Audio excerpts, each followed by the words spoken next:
రోహిత్ ని కిడ్నాప్ చేసింది జ్వాల అని తెలిసినాక ఇడిచిపెట్టి పోలేను. గట్లని గడ పెళ్లి పనులు పెట్టుకొని నా భర్త ఫోన్ ఎత్తకుండా మేనేజ్ చేయలేను. ఫోన్ తీసి వస్తున్నానని చెప్పు శ్రీవల్లి.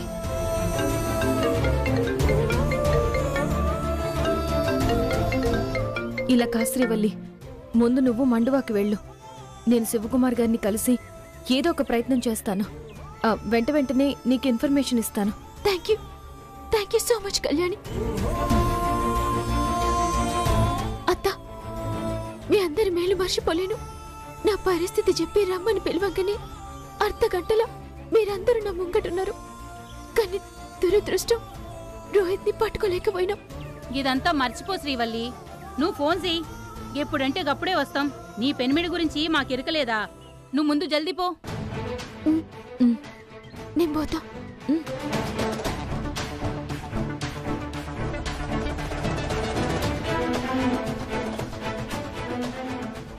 టైం ఎంత అవుతుంది? ఏమనుకుంటున్నారు మీరంతా?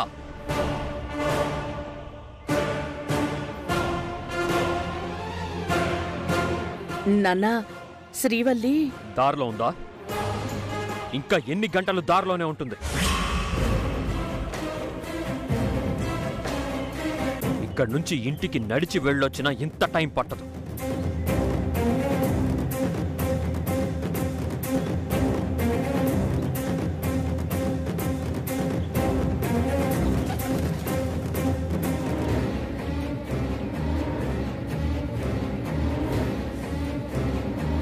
నేను పట్టు చీర తీసుకొస్తానని కదా చెప్పి పోయినా. ఇప్పుడు నా చేతుల్లో పట్టు చీర లేకపోతే ఆయనకేం చెప్తా?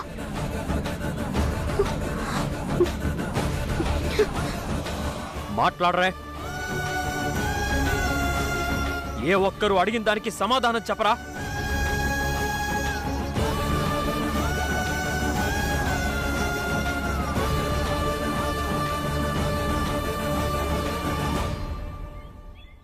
అంటే నా మాట లెక్కలేదా? లేదా ఏం చేసినా జరిగిపోతుందిలే అనే ధైర్యమా?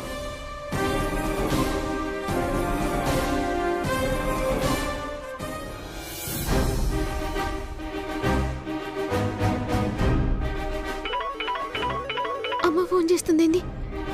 అమ్మా! శ్రీవల్లి, ఎక్కడున్నావే? ఇక్కడ అల్లుడు గారు అగ్గి మీద గుగ్గిలమవుతున్నారు. గదేనమ్మా, పుస్తలు తెస్తానని చెప్పినా కదా. పుస్తలు ఇక్కడే ఉన్నాయి కదే, నువ్వెలా తెస్తావు? పుస్తలు కాదు, పట్టు చీర మర్చిపోయినా. ఒక అబద్ధం ఎన్ని అబద్ధాలు ఆడేలా చేస్తోందో అర్థమవుతోందా? అమ్మా, నీకోసం 2 గంటల నుండి అల్లుడు గారు అడుగుతూనే ఉన్నారు. నువ్వొస్తేనే ఏ కార్యక్రమం అయినా మొదలవుతుంది అంటున్నారు. నువ్వేమో ఆ రోహిత్ కోసం వెళ్ళావు. వస్తున్నమ్మా, మా అత్తమ్మ మేనేజ్ చేస్తుంది. పిచ్చిదానా, ఏంటే మేనేజ్ చేసేది? మేనేజ్ చేసే స్థితిలో మీ అత్తయ్య లేదు. వణికిపోతోంది. నువ్వు ఇది తేవడానికి వెళ్ళావు, అది తేవడానికి వెళ్ళావని చెప్పి అబద్ధాలు చెప్తోంది. కానీ కాసేపట్లో దొరికిపోతుంది. గట్లేం జరగదమ్మా, నువ్వు ఫోన్ పెట్టు, నేను వస్తున్నా.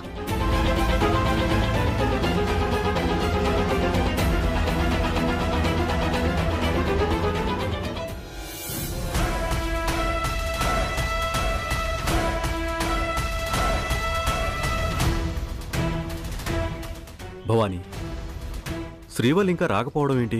నాకు మాత్రం ఏం తెలుసండి, వచ్చేస్తుందని వాళ్ళమ్మ చెప్తోందిగా. ఇదంతా ఎందుకు?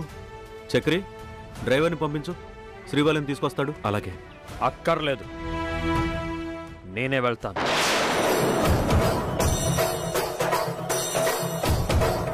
నానా, నేనే తీసుకొస్తాను.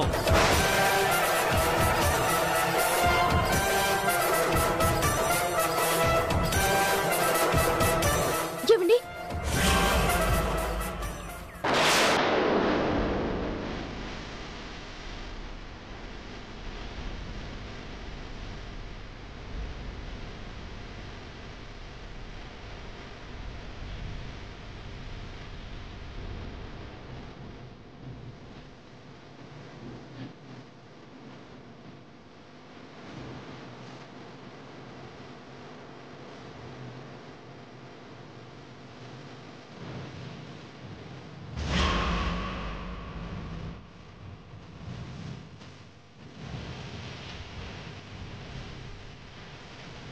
ఎక్కడికి వెళ్ళావు శ్రీవల్లి? చెప్పిన కదా గదే పెళ్లి చీర తీసుకురానికి పోయినా. ఎప్పుడొచ్చావు? ఇంతకు ముందేనండి. పెళ్లి బట్టలు లోపల పెట్టొచ్చిన. మేమంతా ఇక్కడే కదా ఉన్నాం. ఎలా వెళ్ళావు? గదేందండి మీ ముంగడికి వెళ్ళే కదా పోయినా. మీరు మాట్లాడుతుండ్రు. ఏమత్తమ్మా మీరు నన్ను చూడలే? లే శ్రీవల్లి, చూడలేదు. ఇంటికెళ్ళి పట్టుబట్టలు తీసుకురావడానికి ఎంతసేపు?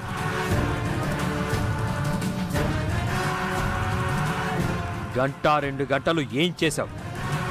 ఇక్కడ ఇన్ని కార్యక్రమాలు పెట్టుకొని టైం సెన్స్ లేదా నీకు? ఉన్నదండి, కానీ బీర్వా తాళాలు ఏంటో పెట్టి మర్చిపోయినా. గా తాళాలు లెంకి బట్టలు తెచ్చేటాలకి లేట్ అయింది.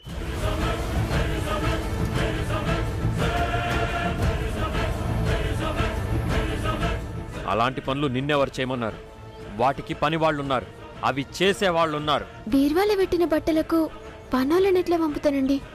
నువ్వు ఇప్పుడు ప్రెగ్నెంట్, అవసరమా ఇదంతా? క్యాబ్లోనే పోయినా, నాకేం కాలే, మంచిగా ఉన్నా. బాబు, మిగిలిన కార్యక్రమం పూర్తి చేస్తే బాగుంటుంది. నాన్న, కార్యక్రమం పూర్తి చేయాలంట, ఇంకా చాలా పనులున్నాయి. రా శ్రీవల్లి.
హాయ్ రోహిత్.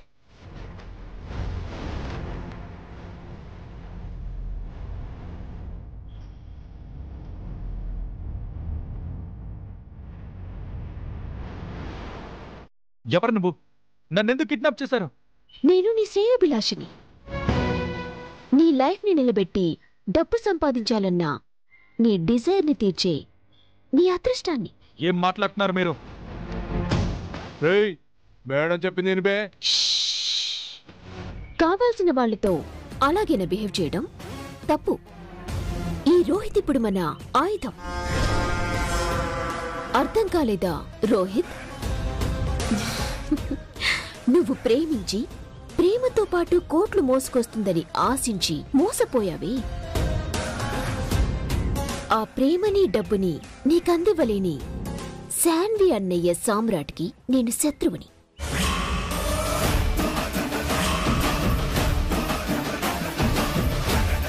అయితే నాతో నీకేంటి పని? శత్రువుతో యుద్ధం చేయాలన్నా, ఆ యుద్ధంలో గెలవాలన్నా శత్రువుకి శత్రువైన నీలాంటి వాళ్లతోనే కదా పని. అంటే నన్ను అడ్డం పెట్టుకుని సామ్రాట్ మీద పగ తీర్చుకోవాలనుకుంటున్నావా? ఎగ్జాక్ట్లీ.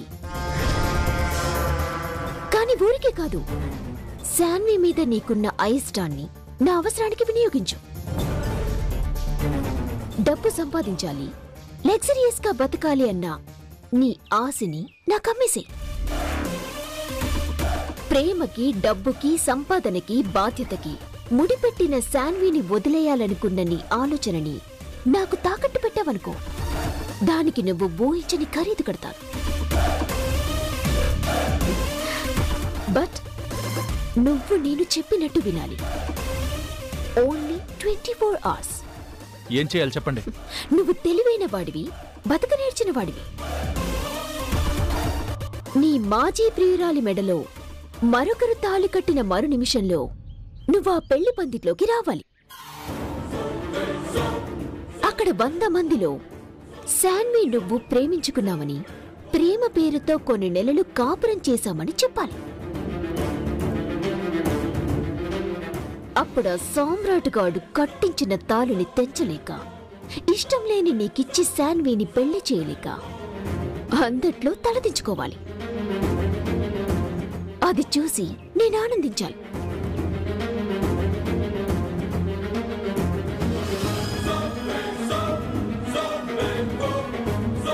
నేను పెళ్లి పందిట్లోకి వెళ్తాను, కానీ పెళ్లి జరిగాక కాదు. పెళ్లికి 1 నిమిషం ముందు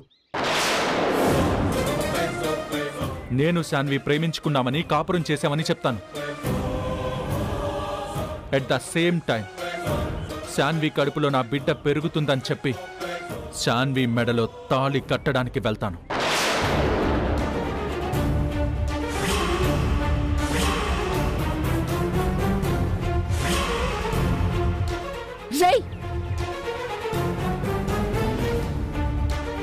నువ్వు ఎంత అరిచినా నువ్వనుకున్నది ఏది జరగదు. ఎరా, నీ లైఫ్ సెటిల్ చేసుకోవాలని లేదా నీకు? నాకు డబ్బు కావాలన్న ఆశ ఉంది, కానీ శాన్వి మీద ప్రేమ కూడా ఉంది. నాకు తేరగా కోట్లలో మునిగి తేలాలన్న కోరిక ఉంది, కానీ శాన్వి మీద ఇష్టం ఉంది. నా ఒంటి నిండా బద్ధకం ఉంది, శ్రమించకుండా బతకాలన్న ఆలోచన ఉంది, కానీ శాన్వి కడుపులో నా బిడ్డ ఉంది. అందుకైనా నేను శాన్విని పెళ్లి చేసుకుని తీరాలి.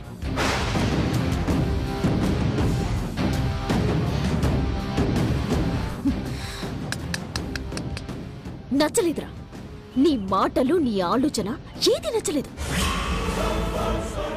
తప్పు చేస్తున్నా, నాకు వ్యతిరేకంగా రావద్దురా. మిమ్మల్ని రిక్వెస్ట్ చేస్తున్నాను, దయచేసి నన్ను వదిలేయండి, నేను వెళ్ళాలి. వదలండి రా.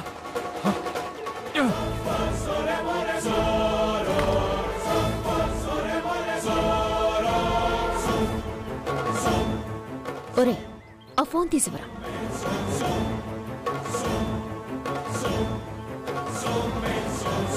ప్లీజ్, అక్కడ శాన్వి పెళ్లి అయిపోతుంది, నన్ను వెళ్ళనివ్వండి. నిన్ను ఎప్పుడు ఎక్కడికి ఎలా తీసుకువెళ్లాలో నాకు తెలుసు. దానికి ఇంకా టైం ఉంది. రేయ్, వీడు నోరు తెరవద్దు. ఇక్కడి నుంచి ఇంచు కూడా కదలొద్దు. అలాగే మేడం.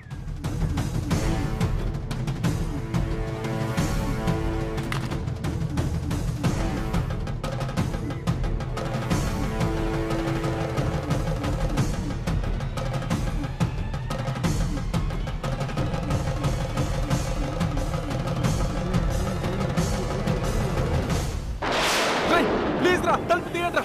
రై రై, డోర్ ఓపెన్ చేయండి. రై, ఓపెన్ చేయండి రా. రై, ఓపెన్ చేయండి.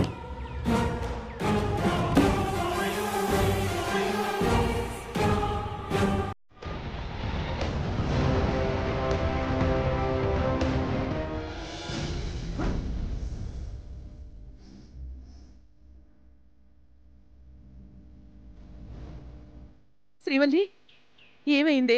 ఇక నా వల్ల కావడం లేదే. నేను ఈ బీపీ మాత్రలు మింగలేను, ఈ టెన్షన్ పడలేను. ఇప్పుడు ఏమైందత్తమ్మా? ఏమైందంటావేంటి శ్రీవల్లి?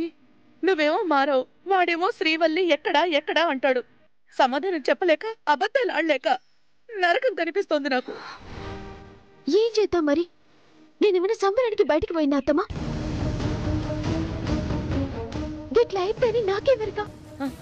సరే గాని శ్రీవల్లి, లోపలికి ఎలా వచ్చావు? రోహిత్ దొరికాడన్నావు కదా, రోహిత్ ఎక్కడొదనా? ఇప్పుడు మీ 2 ప్రశ్నలకి దేనికి నేను జవాబు చెప్పలేను.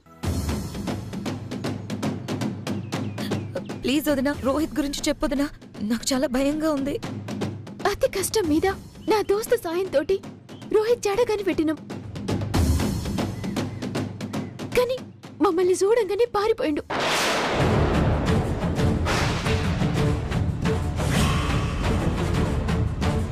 అవునా? వీడు చెప్తే వినడా? ఈ పారిపోయే జబ్బేంటే వీడికి? పెళ్ళామంటే జిందగీ అంటే భయం ఉంది కాబట్టి తప్పించుకునే జబ్బొచ్చింది. అయినా ఈడ్చిపెట్టలే. మా బస్తోళ్ళందరినీ రప్పించి ఆ బస్తీ వాళ్ళని రప్పించి వీడే నా ఆడపడిచి కడుపు చేశాడని బయటికి చెప్పేశావా? ఏందత్తమ్మా మీరు? ఏం మాట్లాడుతున్నారో మీకైనా అర్థమవుతుందా? సరే సరే చెప్పు. బస్తోళ్ళ సాయం తీసుకున్నా కాబట్టి పట్టుబడ్డాడు. నా మాట విన్నాడు. నాతోటి ఎందుకు రావాలనో చెప్పిన. శాన్వి కడుపులా తన బిడ్డ పెరుగుతుందని చెప్పిన. కళ్ళు తెరిపించిన. ఒప్పుకున్నాడా? ఒప్పుకునే కాదు, నాతో పాటు వస్తాను అన్నాడు. శాన్వి మెల్ల పుస్తలు కడతా అన్నాడు.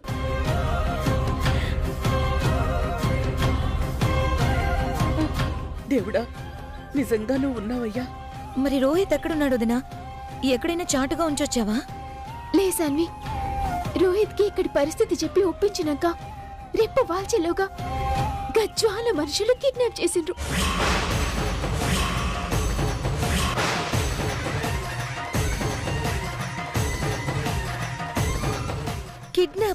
కిడ్నాపా? అవత్తమా, రోహిత్ మన చేతికి చిక్కకుండా చేయాలన్నదే దాని ప్లాన్. కానీ నేనే రోహిత్ ని పెళ్లి పందిట్లో నిలబెడతానని ఛాలెంజ్ చేసిన. కానీ గజ్వాలదే పై చేయింది. ఇప్పుడెలా శ్రీవల్లి? మరదంతానంత పనిచేసి ఇప్పుడు రోహిత్ ఎక్కడ దాచిందో ఏంటో ఎలా తెలిసేది? రోహిత్ ని కిడ్నాప్ చేసినప్పుడు నువ్వు వాళ్ళ వెంట వెళ్లాల్సింది వదినా. రోహిత్ చేతికి దొరికినాక వదిలేస్తానా శాన్వి? కానీ అంత ఒక మాయ లెక్క జరిగింది. క్షణంలో మాయం చేసిండ్రు. ఎంట పడదామంటే ఇక్కడ మీ అన్నతోటి పరేషాన్ అవుతుంది. ఎంతసేపని మేనేజ్ చేస్తారు? అందుకే రావాల్సి వచ్చింది.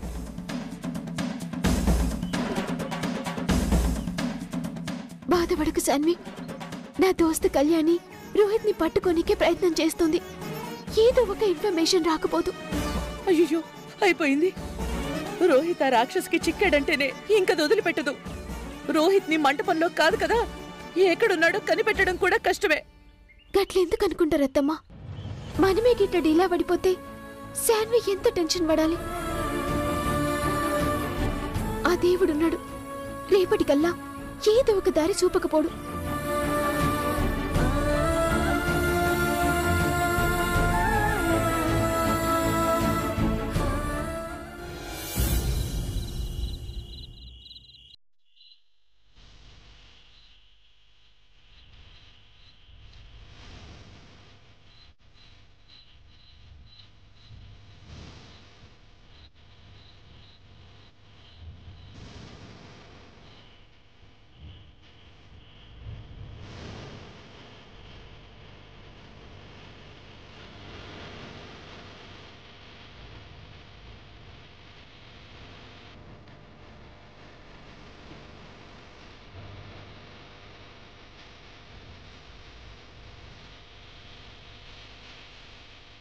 నీ మాజీ ప్రియురాలి మెడలో మరొకరు తాళి కట్టిన మరు నిమిషంలో నువ్వు ఆ పెళ్లి పందిట్లోకి రావాలి.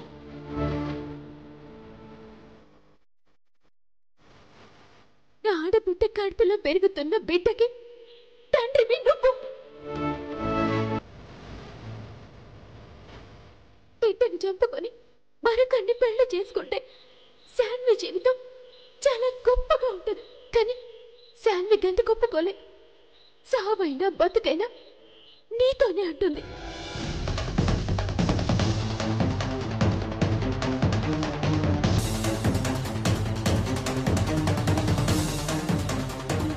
ఎలాగైనా ఇక్కడి నుంచి తప్పించుకోవాలి. శాన్వికి అన్యాయం చేయకూడదు. శాన్వికి పెళ్లి ఫిక్స్ చేసిన అబార్షన్ చేయించుకోకుండా నా బిడ్డని మోస్తుంది. అంటే శాన్వి ప్రేమ గొప్పది. ఆ పెళ్లి జరగకూడదు, ఆపాలి.